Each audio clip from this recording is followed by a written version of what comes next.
Alright, what's up YouTube? Welcome to Blue Chip Prospect. Today we're going to be taking a look at Mr. Logan Cooley, one of my big time favorites in this draft because he's so dynamic, it's crazy.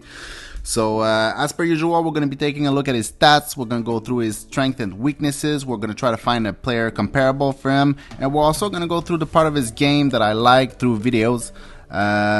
Yeah, that's about it. So let's get this started. All right, first thing first, Mr. Logan Cooley is 18 years old. He's actually a fresh 18 years old. He was born in May. He plays center. He shoots left. He's 5'10" and around 185 pounds. That doesn't make him a big boy like Slavkovsky, but he's so dynamic with his skating. It's crazy that I just really don't care. So he's also the consensus number 2 or 3. I don't think it's impossible to have draft him number 1. I don't think it's gonna happen, but it wouldn't be a bad choice by any means because I think he's right up there with Wright and Slavkovsky.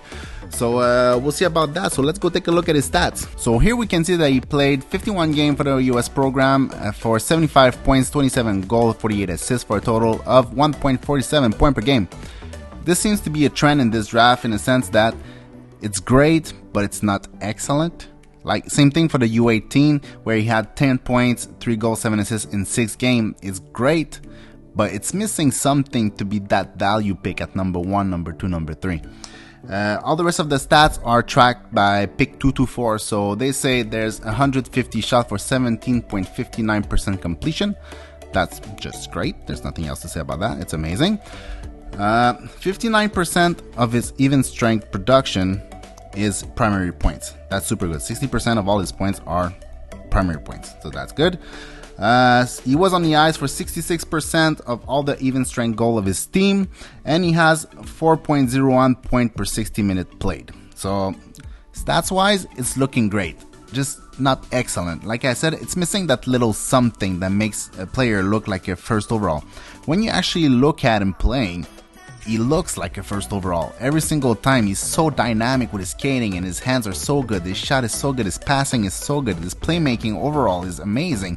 But then you look at the production and you're like, you want a little bit more. That seems to be the trend in this draft, where if you look at Shane Wright or if you look at Slavkovsky or you look at Cooley, everybody, you want a little bit more, especially with Shane Wright. So yeah, so here we're gonna go take a look at his strengths and weaknesses and see what's good about it. So here it's where it gets a little bit tricky. Like, if you would go watch a couple games of Logan Cooley and then grade his tools, you would probably give him the best grade of all the prospects in this draft. Like, you would fall in love with his skating and fall in love with his playmaking, his shot, his puck skills, everything. He's just such a dynamic player. But then if you take the body of work of Shane Wright, or if you take the physical tools of Slavkovsky, then it gets a little bit murky on who's number 1 and who's number 2 and number 3. But for Logan Cooley, I gave an 8 out of 10 for his skating, and actually I wouldn't be surprised if he turns out to be an elite skater in the NHL, so maybe it goes up to 9, I don't know. His hockey sense, I pulled it back a little bit. I put it at 6.5 because throughout the year, it actually got worse in the second half of the year. He skates himself into trouble a lot. Like, he's gonna transition the puck from the D zone to the O zone, and he's gonna stay on the perimeter, but then he's gonna dig himself deep with and be surrounded with defender around him and won't know what to do about it. Other than that, his playmaking 8 out of 10 because he's just really good at dishing the puck however you want it. Just really good at it. Compete 6 out of 10 because he has a good two-way game, but his physicality is pretty much nothing. I mean, he can hold his own, but he's not gonna go out of his way and hit player and stuff like that. His shot, it's not that it's a heavy shot, but he has a quick release and it's a precise shot. He has a good backhander. He has a really good shot actually, and his puck skills, well, his hands are so quick. He can just dangle it through people and through his legs and while skating full speed. So his puck skills are just amazing. So next we're just gonna go see how he compares to other kids from the program. So here we're going to compare him to other players from the USDP throughout the years. We apply the same filter as usual, which is 17 to 18 years old, draft eligible, minimum of 10 games played, all-time totals. So we go down here at number 9, 1.47 point per game, Mr. Logan Cooley. So he's right up there with Trevor Zegras and other players like Matt Boldy, pretty close to Cole Caulfield. So overall, pretty good production. What I was saying is, when I was saying that we were expecting a little bit more from players for first overall in this draft is look at player like Clayton Keller, who was 1.73, or Jack Hughes at 2.24.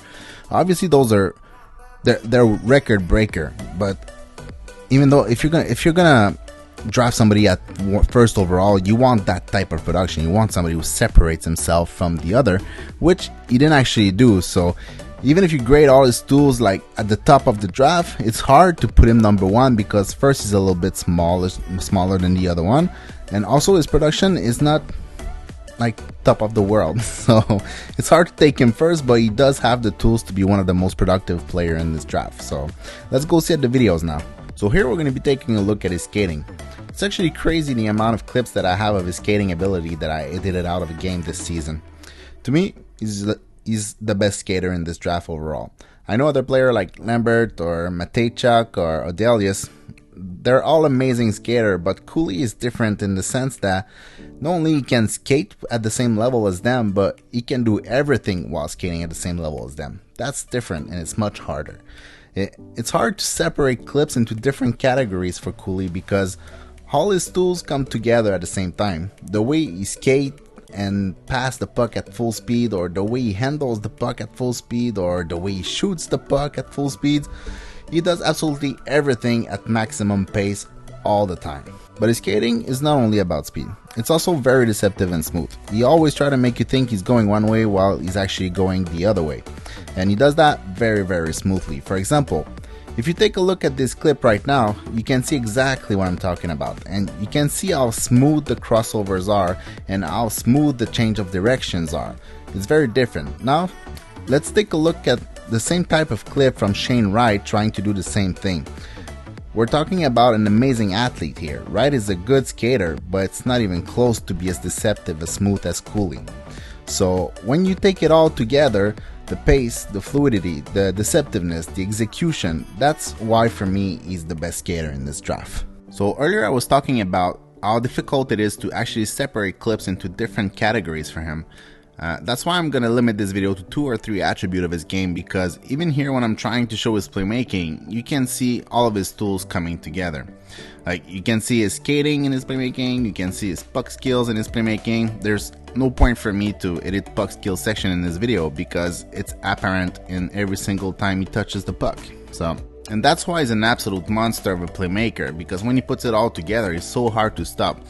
First, he can create through transition at full pace. Who's gonna control space and angles on Cooley when he's coming down full speed, and he can either change direction on a dime to shoot it or use his puck skill to dish passes through layers of defense. And second, he can also create while almost static on the ice, just by changing the angle of his skates or make you think he's gonna go for a shot while the defense adapt defensively and is opening lanes for him to pass it cross ice. He was definitely the player I had the most fun watching this season. He's also the player I watched the most for that exact reason. I think he's way too skilled to not become a major offensive threat in the NHL. With the right help and the right NHL coaches showing him the right way to identify the best plays to do in certain situations, he can become a monster in transition while still being an absolute creator of the half wall on an NHL power play. The fact that he's also a good shooter will open lanes for him in the NHL. I'm not sure if he can actually beat a goalie from a distance like Wright will, or Slavkovsky and Cutter Gauthier will, but his shot is good enough and accurate enough that whenever he's somewhere between the hash marks, he's a two-way threat that defensemen and goalies will have to take very seriously. So that's it for Logan Cooley. So once again, I was trying to find a player comparison for him, and that's an exercise that I really struggle to do. To find a player that plays in the NHL that plays the same way as a prospect and I can see like a fit in terms of potential. It's pretty hard, and I see a lot of people have been saying that he plays like Brayden Point, and honestly, I don't see it.